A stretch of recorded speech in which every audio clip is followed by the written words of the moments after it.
Hello, I'm Toycat, and just 1 week before Halloween, Minecraft has brought out a brand new update for all Minecraft Bedrock platforms, and every single feature in this update comes in the form of a bug fix or parity change, so 1.20.40 is not a spooky update, but it is a much needed one. So what else can be found in Minecraft 1.20.40? Well, actually, a surprising amount. There are two major new features which will genuinely make or break your life, depending on whether you know about them, but there are also all sorts of minor changes, like boss bar color changes, a brand new cat noise, and also all sorts of bug fixes that you'll really appreciate learning about, as well as small changes in parity that do represent a few minor nerfs or buffs to Bedrock, depending on how you want to see them, but we're going to be going into all of those today. There is a huge changelog for this update, of course, but rather than just explaining it all line by line, I've taken every single one of these features and we've explained them all into these simple amethyst pillars. Each of these represents one major feature you'll want to know about, starting, for example, with light no longer randomly appearing throughout the world without a source. It used to be that random strips of light would appear in your world, and this is something that's existed since 1.20 that no longer will exist as of today. The same is true for buckets. These are something that have been broken for a while now. They will what they would do is they would quickly pick liquids back up immediately after placing them, something that was very, very annoying and made MLG buckets tricky, but now the MLG bucket is fixed. To show you what I mean right here, when you place down a bucket of water, there is no chance of you being able to immediately lift it back up, and the reason that is true is because there is a delay between you putting down the bucket and scooping it back up. To show you just how big the delay is, I'm going to spam my left trigger or right click right now, and you're going to see just how long it takes me to pick that water back up, meaning there is now a little bit more of a bug because you can't place water and have it just last for 1 or 2 ticks. Instead, will spread to the fullest of its extent, which is maybe a bit of an issue, but it's made up for, in my opinion, by the MLG water bucket, which is now back. You can place water down and it won't immediately unplace it, leading to your death, something I am massively appreciative for, but again, this is something which does need a little bit of work in the future, and so we might see that in 1.20.50. But for now, what else you'll find in 1.20.40 are guardians and elder guardians making flapping noises on land. So this is a bug that's existed since 2017. A 6-year-old Minecraft bug has finally been fixed because basically guardians and elder guardians don't very often get on land, but if they do, they make this fun new noise. Oh, he's standing on, there we go. It's kind of like a wet kind of pushing noise. It's a very, very weird squidge, but now both Guardians and Elder Guardians will make this when you put them onto land. And by the way, Guardians on land are, nowhere near as nightmarish as in the water, but they're still very, very annoying to deal with. It does have to be said. So yeah, I would not recommend dealing with them, but if it really came down to it, just know that now you don't have to do it in silence. You'll know where they're coming from. You might also appreciate knowing where you're coming from with regards to the falling in a boat. This is the second biggest change that will affect your life after the water buckets. I want to get them in here nice and early. Falling in a boat now negates all full damage, which is a Java parity item. To show you what I mean here, let's go all the way to the top of the 1.20 sign, and as you can see from all the way up here, I'm going to get in a boat and fall, and just like on Java, I will take no full damage as a result. This is a huge change. I cannot understate this enough, and they haven't also brought in the change to horse pull damage, meaning that right now, I'm sure not for very long, right now on Minecraft Bedrock, both horses and boats will negate full damage while you're on them, something which is a big positive change. I feel like it's a bit janky that boats do prevent full damage. It doesn't make any sense to me, but it's how they did it on Java, and so it's how they're doing it here on Bedrock. Speaking of things they've done on Java, but not here on Bedrock yet, the skulk sensor will now detect closing chests from the boat with chest and minecart with chest. As you can see, this is a skulk sensor. It can't detect when you're sneaking around, but it will now be able to detect when we go into this boat with a chest because we're opening a chest. Technically speaking, there's no opening animation for this, which is kind of odd if you ask me. Like, how does the chest open there? But whatever. The noise that is made when we look inside, despite the game not being able to show it to us, is now represented by the skulk sensor. The skulk sensor will also notice when we press this button for the /give command, but if we use the /give command to give myself, say, some enchanted golden apples, look at what happens now. There is a noise as if we've just picked up the items, something which I think is positive. It used to be entirely blank, and it used to be that you wouldn't even necessarily know besides from that message in the top left, so this is an improvement as far as I am concerned. And look at me, I've now got 64 golden apples. I'm playing half creative, half survival to the best of my ability. Look how wonderful it is. Next up, we have when you've got armor on, we've got this chain chest plate on right here.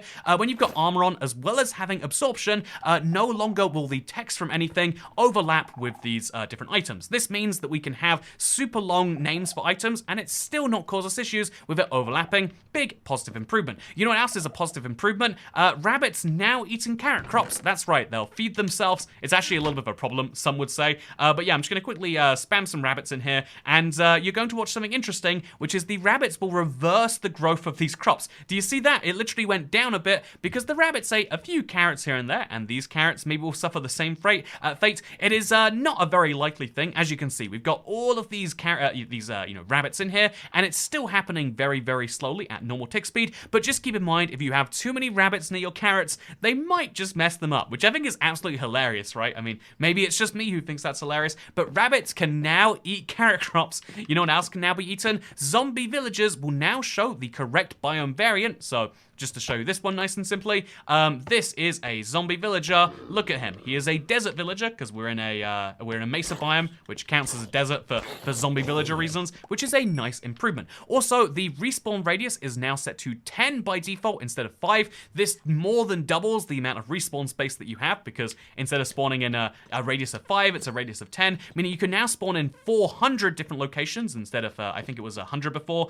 Big difference if you ask me. You know what else is a big difference? Adding the missing sounds for filling a bottle from water, filling a bottle from a cauldron, and emptying a cauldron and drinking a bottle. So to show you all of these right now, these are noises that didn't exist before. This one, as well as this one. Oh, wait, that one, as well as this one, and then that one of the cauldron emptying, and you kind of hearing it. Did you notice that there? So one more time. Ooh, you can kind of hear that it's all gone. Also, something that I think is fun is drinking a water bottle will now give you a slightly different noise. Do you notice that? There's like an additional effect. These aren't really necessary sound design changes, but they're ones that if you're playing from Java, you might appreciate. Also, stray cats now make a sound when tempted with food, a bit like IPX Toy Cat, as Harrison so lovely puts it. So I'm going to spawn down a cat right here, and then try to summon him with food, and he'll make some noises for me. Okay, that's a weird noise first of all, but this is the one I mean. Do you hear that? Okay, one more time. Do you hear those? Those cute little cat noises as they hear about my salmon? I love it. You know what else I love? Having all of these cats. Okay, I don't have them anymore. Speaking of things I don't have anymore, upon creation, iron and snow golems will have a crumbling effect. This is a bit of a weird one if you ask me, but just to show you what this looks like, this...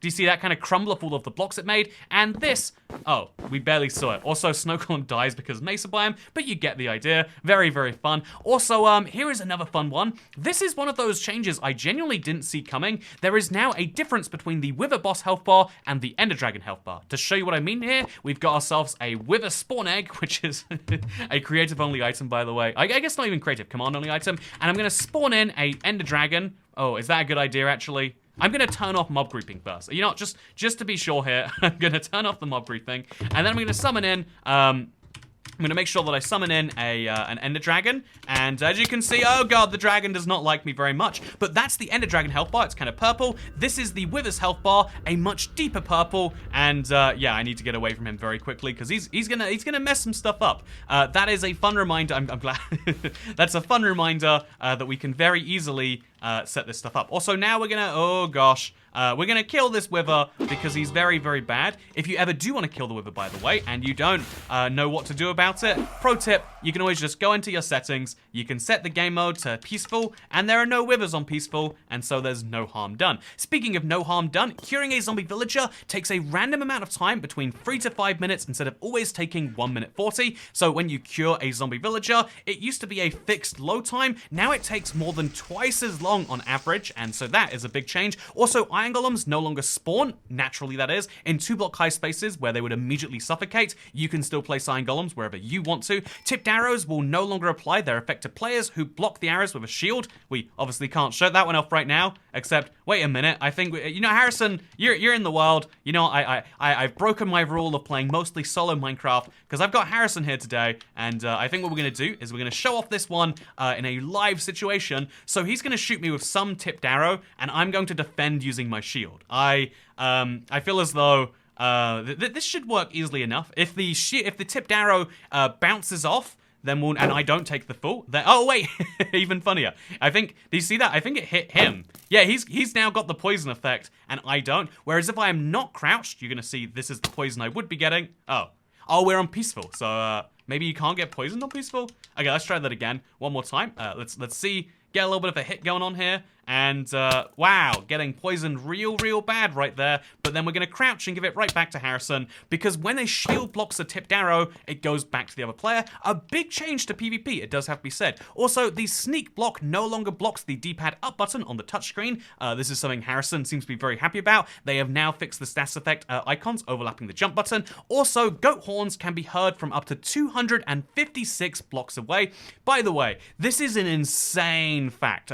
So goat horns have kind of sucked on Bedrock until now, but to show you how far away this works from, here is Harrison on top of that big 120-40 sign, and he's going to play a goat horn for us, and you might think, how quietly will we hear it? No, it's basically the same noise as if he is right next to us, which is insane. Just to prove that to you, here's me playing the same noise back to him.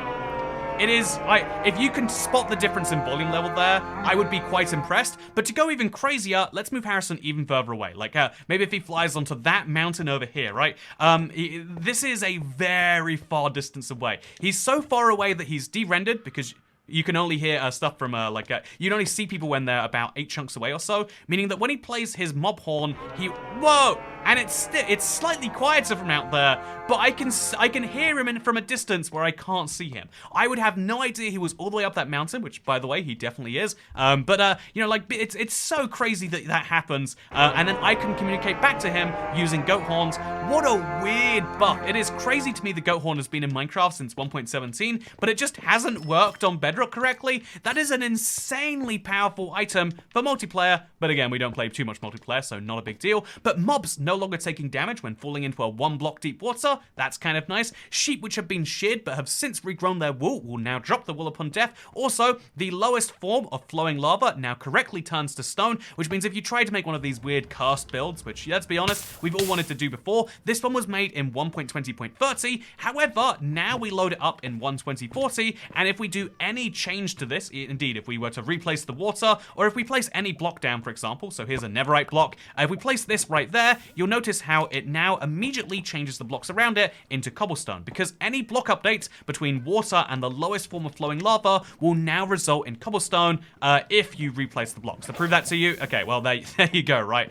To prove that to you, here is it all not working, and here is a version of it being placed from scratch right now. It's a disappointment to see it gone, but it now means that if you have any of these in your world from before 1.2040, don't touch them, because they'll last like that forever, which I think is beautiful. Speaking of things I think are beautiful, let's climb up the ladder one more time. This water was really not a good idea, huh? To mention that this update does also have some experimental changes.